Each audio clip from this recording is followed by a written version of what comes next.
अगर आप भी लेना चाहते हैं देश दुनिया की तमाम जानकारी तो आज ही सब्सक्राइब करें हमारे चैनल को।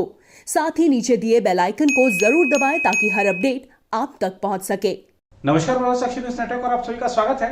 कांग्रेस ने गृह मंत्री पद से अमित शाह की बर्खास्तगी की मांग करते हुए कहा है कि दिल्ली में साल भर में 2 बार हालात खराब हुए और गृह मंत्री अमित शाह स्थिति को संभालने में नाकाम रहे। कांग्रेस ने कहा कि आजादी के बाद पहली बार लाल किले की सुरक्षा में सेंध लग गई और गृह मंत्री अमित शाह और दिल्ली पुलिस कुछ नहीं कर पाए। गृह मंत्री पद से अमित शाह की बर्खास्तगी की मांग करते हुए कांग्रेस ने और क्या क्या कहा है, आइए आपको ले चलते हैं कांग्रेस की प्रेस कॉन्फ्रेंस। देश की राजधानी दिल्ली में किसान आंदोलन की आड़ में हुई सुनियोजित हिंसा व अराजकता के लिए सीधे सीधे गृह मंत्री श्री अमित शाह जिम्मेवार हैं। इस संबंध में तमाम खुफिया इनपुट के बावजूद हिंसा के तांडव को न रोक पाने में नाकामी के चलते उन्हें एक पल भी अपने पद पर बने रहने का अधिकार नहीं। श्री अमित शाह को बगैर देरी के बर्खास्त किया जाना चाहिए। भारतीय राष्ट्रीय कांग्रेस की यह मांग है। साल भर के भीतर राष्ट्रीय राजधानी में दूसरी बार हुई इस हिंसा को रोक पाने में बुरी तरह विफल रहने वाले श्री अमित शाह को बगैर देरी के गद्दी छोड़नी चाहिए। यदि प्रधानमंत्री माननीय नरेंद्र मोदी जी अब भी उन्हें बर्खास्त नहीं करते तो साबित हो जाएगा कि श्री अमित शाह से इस पूरी हिंसा में देश के प्रधानमंत्री की प्रत्यक्ष मिलीभगत है। आज दोस्तों, आजादी के 73 सालों में यह पहला मौका है जब कोई सरकार लाल किले जैसी राष्ट्रीय धरोहर की रक्षा करने में भी पूरी तरह नाकाम रही है। किसानों के नाम पर साजिश के तहत चंद उपद्रवियों को लाल किले में घुसने दिया गया और दिल्ली पुलिस कुर्सियों पर बैठी आराम फरमाती रही। भाजपा के करीबी और मोदी शाह के चेले दीप सिद्धू की पूरे समय लाल किले में मौजूदगी, इस उपद्रव में मौजूदगी किसान आंदोलन को बदनाम करने की एक सुनियोजित साजिश है। और अब स्थिति उल्टा चोर कोतवाल को डांटे वाली है।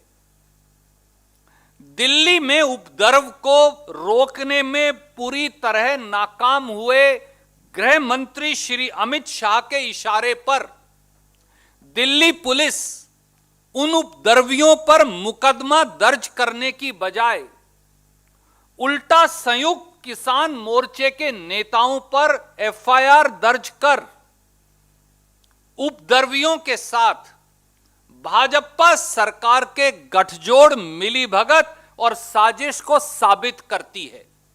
उधर केंद्रीय संस्कृति मंत्री प्रहलाद पटेल ने आज लाल किले का दौरा किया और जब मंत्री दौरा कर रहे थे तो लग रहा था कि लाल किले की दीवारें इंसाफ मांग रही हैं। जो चोट पहुंचाई गई है राष्ट्रीय अस्मिता के प्रतीक लाल किले पर, राष्ट्रीय एकता के प्रतीक लाल किले पर, जरूरत है कि जो उपद्रवी थे उन पर तगड़ी से तगड़ी कार्रवाई की जाए।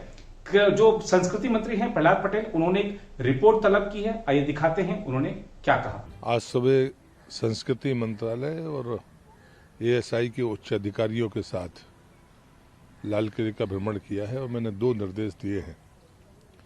तत्काल रिपोर्ट बनाई जाए और वो गृह मंत्रालय को सौंपी जाए, और दूसरा कि एफआईआर तत्काल हो, क्योंकि एएसआई के इस मॉन्यूमेंट में लेयर्स हैं हमारे अपने कैटेगरी के हिसाब से, तो इसलिए मैंने कहा है कि अभी ये तैयारी प्रशासनिक अधिकारी कर लें ताकि उस आधार पर एफआईआर सुनिश्चित हो सके कि हमको कितनी एफआईआर करनी है। 2 ही फैसले आज हमने किए हैं। इस बीच दिल्ली पुलिस ने कुछ वीडियो जारी किए हैं और दिखाया है कि कैसे दिल्ली पुलिस के वाहनों को उपद्रवियों ने ट्रैक्टर से टक्कर मार मार के तोड़ा। आप खुद देखिए और अंदाजा लगाइए कि क्या ये किसान थे, क्या ये अन्नदाता थे। आप जरा खुद देखिए।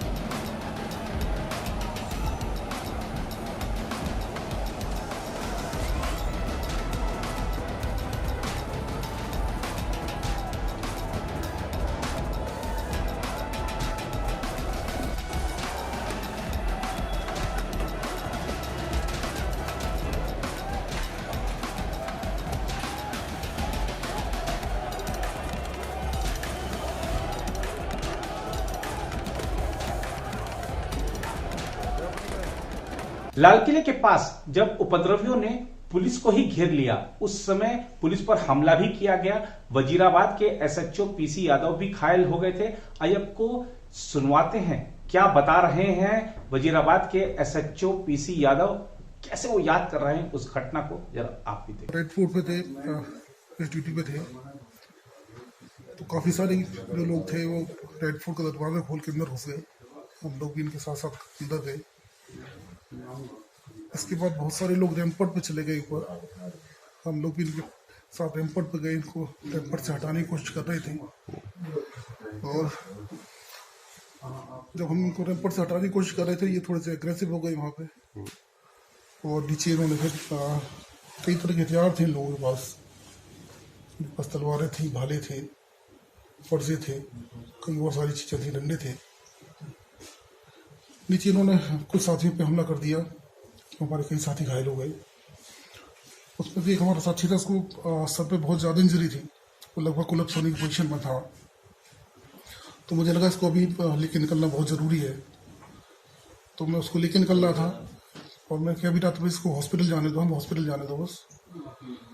जैसे हम लोग बाहर निकले, उन्होंने फिर उसको भी नहीं देखा, और जो भी हो सकता था इनके पास, लाठी, डंडे, तलवार, उससे हमला कर दिया। बॉडी प्रोटेक्टर पहना हुआ था, हेलमेट था, तो काफ़ी सब बहुत सारे ब्लोज हेलमेट में झेल के। लेकिन एक बाद में तलवार सी मारी किसी ने, तो हेलमेट टूट गया। उसके बाद फिर मैं भी थोड़ा बेहोश हो गया वहाँ पे।